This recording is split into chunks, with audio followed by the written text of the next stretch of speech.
Oke, untuk pertemuan ke-9 kita akan berbicara tentang dua hal. Yang pertama adalah sel absolut dan yang kedua tentang fungsi-fungsi dasar atau function dasar di Excel. Nah, ini banyak sekali function dasarnya, nanti kita akan bahas satu-satu. Untuk saat ini kita akan berbicara tentang sel absolut. Sel absolut artinya nilai yang ada di dalam sel itu tidak bisa dirubah. Dalam artian dikunci nilainya. Penentuan untuk sel absolut ada tanda ini dolar. Ini penempatan dolarnya bisa di kolom, di depan kolom atau di depan baris, atau bisa juga di depan kolom dan di depan baris. Apa yang dimaksud dengan kolom dan baris? Lihat. Nah, ini A, B, C, D. Ini disebut kolom. 1, 2, 3, 4, 5, dan seterusnya ini disebut baris. Jadi, kalau A1 atau A2 seperti ini, dia disebutnya sel. Sejauh ini dipahami? Penulisan sel absolut tadi ada yang di depan kolom dan ada yang di depan baris. Nah, lihat. Kalau di depan kolom, dia menandakan bahwa nilai di kolom A tidak bisa dirubah. Tapi nilai barisnya bisa berubah. Ini kalau di depan baris, maka nilai A kolomnya bisa berubah. Sedangkan nilai di angka 1, di baris 1, maka nilainya tidak akan bisa berubah. Kalau di depan kolom dan di depan baris, maka baik nilai kolom dan nilai baris, ini nilainya sama. Tidak bisa dirubah dua-duanya. Contoh, ini lihat. Semua data X, contoh di sini adalah tentang sel absolut. Di sini data X ditambah data Y dikalikan persentase. Lihat, di sini ada persentase. Persentasenya di baris 11.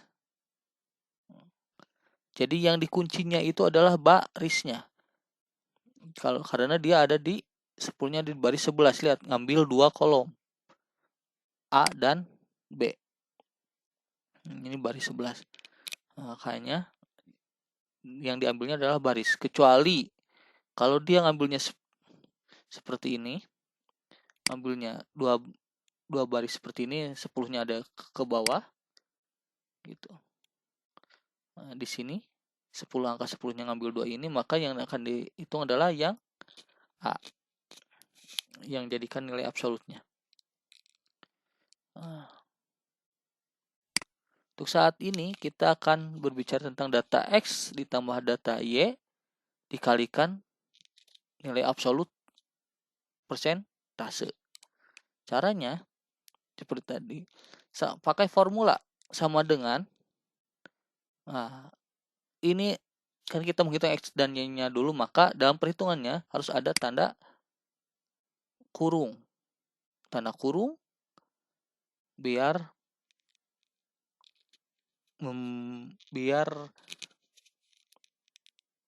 yang kita hitung awal adalah data X dengan data Y. Nah, jadi sama dengan kurung buka data X, contoh ini di sini adalah B5 tambah data Y C5 kurung tutup dikali, lihat, A11.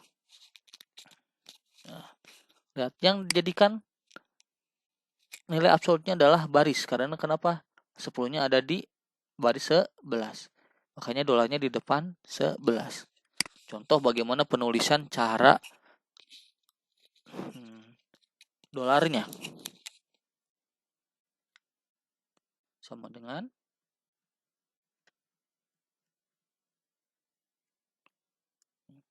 lihat, kurung buka kurung tutup data X B6 ditambah data Y C6 dikali ini persentase 10, klik aja. Ya, di sini masih A11, bukan A dolar 11. Bagaimana cara menambah dolarnya di angka 11? Tinggal klik di depan angka 11-nya, mouse-nya arahkan, klik di sini, lalu isi dengan dolar. Maka dia sudah absolut, tinggal enter. Ya, hasilnya seperti ini. 110. Nah, sekarang untuk ke bawahnya tinggal ditarik lagi. Nilai yang lainnya. Itu contoh absolut baris. Bagaimana jika absolut baris dan kolom?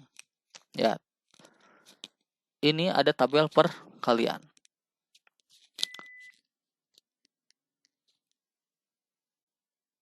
Kita lihat di sini angka 1, 2, 3, 4, 5, 6 sampai dengan 10 itu ada yang di baris dan ada yang di kolom A, di baris 3 dan di kolom A.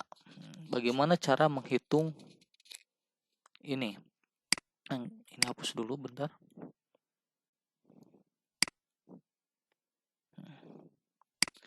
Cara menghitungnya, lihat, yang pertama 1 dikali 1, 1 dikali 2, 1 kali 3, dan seterusnya sampai dengan kali 10.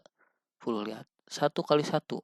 Di sini yang dipatokan itu adalah A4 kan. Ini lihat, yang jadikan absolut kita adalah kolom A. Makanya di depan A itu, di depan A4 itu ada dolar. Sedangkan selanjutnya adalah dikalikan kan, 1 kali 1, 1 kali 2, seperti itu. Maka 1, 2 di sini yang tanda kuning ini adalah ada di baris. Makanya dolarnya sudah baris. Lihat, yang awal kita di kolom, dolarnya di depan kolom, dan yang terakhir yang kuning ini, satu kuning ini ada di baris. Makanya dolar sama dengan dolar A4 dikali B dolar 3. Enter. Nah, ini untuk pengisian selanjutnya secara otomatis tinggal geser, ada tanda hitam seperti ini, terus geser ke sebelah secara vertikal, secara horizontal. Nah, lalu kalau sudah ada seperti ini lagi, mouse ke sini, mouse di blok lagi, mouse ke bawahkan, ada tanda putih ini, maka dia akan otomatis seperti ini perkalian. Jadi kita tidak perlu mengisi satu-satu lagi. Seperti sejauh ini, kalau ada yang kurang dipahami, nanti kita akan bisa berdiskusi di Edmodo atau di WA Group. Selanjutnya kita akan berbicara tentang fungsi dasar. Fungsi dasar di Excel ada sum, average, count, max, min, count if, sum if. Nah, fungsi dari masing-masing bisa kita lihat. Sum itu menjumlahkan data beberapa sel. Nah, contoh ini, kita ingin mengetahui total barang terjual. Nah, tinggal pakai sama dengan sum, kurung buka, ini di blok G4 sampai dengan G8. Contohnya ini. Nah, lihat, sama dengan tulis sum, kurung buka,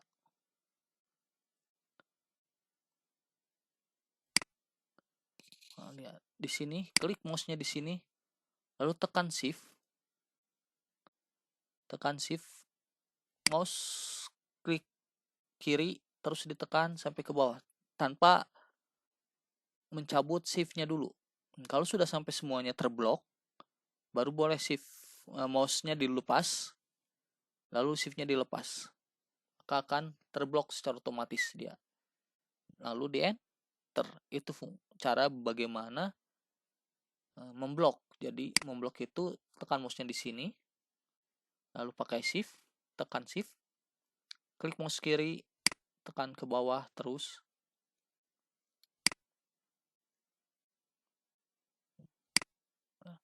Nanti kalau sudah tekan ke bawah seperti ini, mouse-nya dilepas, shiftnya juga dilepas, maka dia akan terblok. Itu fungsi sum. Jadi fungsi sum itu kita tidak usah satu-satu ini dijumlahkan, dia akan secara otomatis gitu. Dengan sum jadi tidak usah satu-satu, tinggal secara otomatis dia akan ini sendiri, akan mentotalkan dengan sendirinya. Sekarang average itu rata-rata nilai pada suatu sel. Penulisannya seperti tadi dengan sum, cuman perbedaannya dia adalah pakai sama dan average. Jadi di blok lagi, nah seperti ini rata-rata harga beli, maka yang di bloknya adalah harga beli. Nah, bagaimana kalau yang harga jual? Harga jual, lihat, yang di bloknya adalah harga jual, ininya average. Nah, kalau tadi kan sum, kalau sekarang average itu nilai rata, maka hasilnya 19. Kalau yang rata-rata harga belinya 18. Selanjutnya kita berbicara count. Kalau count beda dengan sum. Jadi tapi fungsinya sama, menjumlahkan. Kalau sum lebih kepada menjumlahkan nilai datanya. Kalau count jumlah selnya. Contoh, lihat ini, jumlah jenis barang. Dia menggunakan count.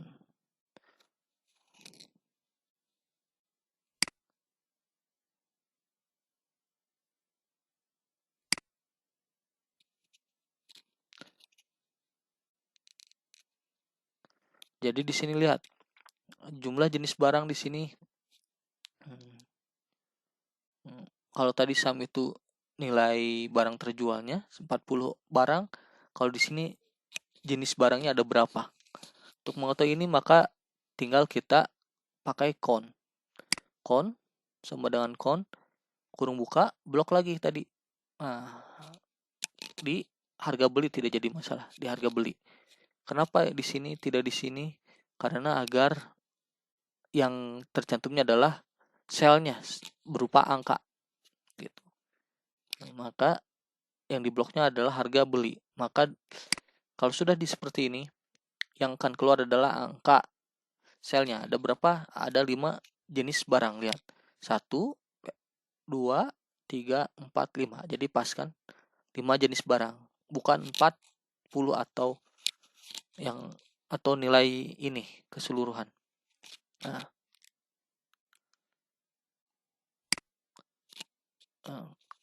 jadi lebih harus diketahui bahwa count dengan sum itu sama, cuman hasilnya nanti yang berbeda. Kalau ini sum itu nilai datanya dijumlahkan 8 tambah 7 tambah 4 tambah 7 tambah 14 hasilnya 40. Kalau count itu hanya jumlah selnya. Ini kan 1, 2, 3, 4, 5. Makanya di sini muncul 5. Jadi count itu bukan penjumlahan ini, bukan penjumlahan nilainya, tapi jumlah sel yang ada. Selanjutnya kita berbicara max. Itu adalah nilai maksimal dan min. Nilai minimum. Maksimal dan minimum tinggal sama dan max. Mana di sini yang akan jadi patokannya harga beli, maka yang di bloknya itu adalah harga beli sama dengan max kurung buka harga belinya di blok. Maka akan muncul nilainya. Begitu pula min, tinggal apa yang jadi patokannya nih. Di sini adalah harga jual. Nah, karena harga jual yang di bloknya adalah harga jual. Nah, karena ini harga jual, maka yang munculnya adalah minimal harga jualnya. Lihat, maksimal harga beli ada 35. Lihat, dari sekian banyak ini yang terbesar kan 35, itu maksimal. Kalau berbicara minimal, lihat harga jual dari sekian data ini, maka yang terkecil dari semua ini adalah angka 6. Maka keluarnya juga 6. Lalu kita berbicara count if. Dalam artian conditional function. Ini untuk count yang ada operator if-nya. Atau ada satu permintaan gitu. Nah, di sini lebih fokusnya adalah menghitung banyaknya data sesuai kondisi tertentu. Di sini beda ya. Nah, di sini yang diminta adalah jumlah odol. Jadi tidak semua data jenis barang ini dimasukkan. Kalau kon kan tadi semua data jenis barangnya dimasukkan ada 5. Nah, kalau di sini hanya untuk odolnya saja. Maka penggunanya harus pakai konnya pakai if. Kon if.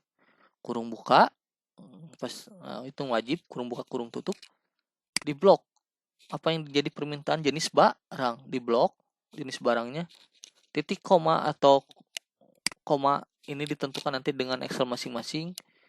Kalau titik koma itu berarti Excelnya berbahasa Indonesia, kalau koma itu Inggris atau negara selain Indonesia. Jadi dilihat dari sininya, lihat rank titik koma atau komanya. Nah, jadi kalau sebenarnya titik koma nggak bisa, berarti rubah dengan koma. Lalu berbicara kriteria. Kriteria itu apa tadi yang diminta adalah hanya odolnya saja, gitu. Hanya odolnya saja. Tidak diminta sabun. Nah, hanya odolnya saja, maka di sini dia pakai tanda kutip karena dia wajib, disebut wajib karena dia teks, maka pakai tanda kutip odol. Nah, seperti ini hasil rumusnya. Lalu enter kalau sudah, maka yang keluar adalah ini 2. Apakah betul jumlah odolnya 2? Lihat, jumlah odol ada 2. Nah, bagaimana dengan jika kita berbicara sabun? Sama seperti tadi, sama dengan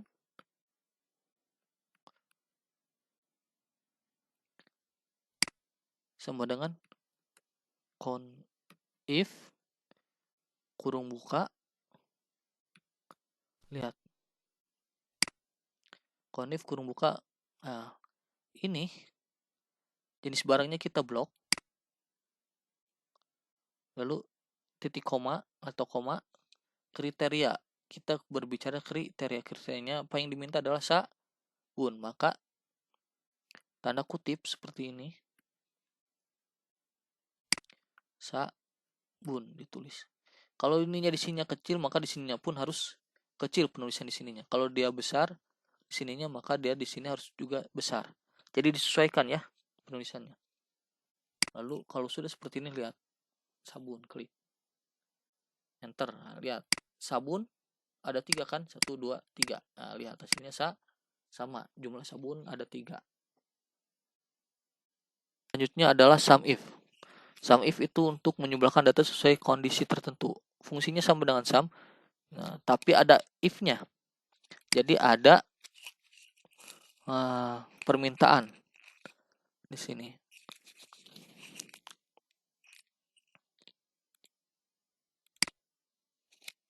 Permintaan dalam sum. Lihat. Di sini kita ingin mengetahui laba atau barang terjual dari odol dan sabun. Barang yang terjual di odol, bukan laba odol ini, maaf. Barang terjual yang berjenis barang odol. Caranya pakai sum if. Jadi sama dengan sum if. Yang pertama, kita seperti biasa di blok dulu jenis barangnya, jadi patokannya, lalu titik koma, apa jenis barangnya, di sini adalah odol, maka yang di ininya adalah ditulisnya odol. Lalu yang terakhir di ini adalah yang dijumlahkan. Nilai yang dijumlahkan di sini adalah ini semua barang terjual semuanya di blok, maka hasilnya akan seperti ini, 15. Membuktikan apakah ini benar atau tidak, jumlah barang yang terjual odolnya ada berjumlah 15. Lihat secara sederhana, kita coba menjumlahkan ini dengan ini, maka hasilnya 15. Nah, sesuai kan tadi dengan menggunakan sum if. Begitupun laba sabun, tinggal nanti sum if, bukan laba sabun, barang sabun yang terjual, Jadi sum if jenis barangnya di blok, tulis sabun, lalu barang yang terjualnya di blok. Nah, lihat. Nah, nanti hasilnya akan 25. Apakah ini betul 25? Barang sabun yang terjual, tinggal kita uji dengan sum. Lihat dari sini ya, sabun dari G6 sampai G8, 4 tambah 7 tambah 14, hasilnya adalah 25, kan jadi sesuai kan. Nah, ini perbedaannya. Kalau sum if kita tidak usah satu-satu seperti ini dipilih satu-satu oleh kita, biar nanti komputer yang memilihnya. Kalau dia sabun, maka dia akan mencari yang sabun, walaupun sepertinya di atasnya adalah sabun, odol, sabun.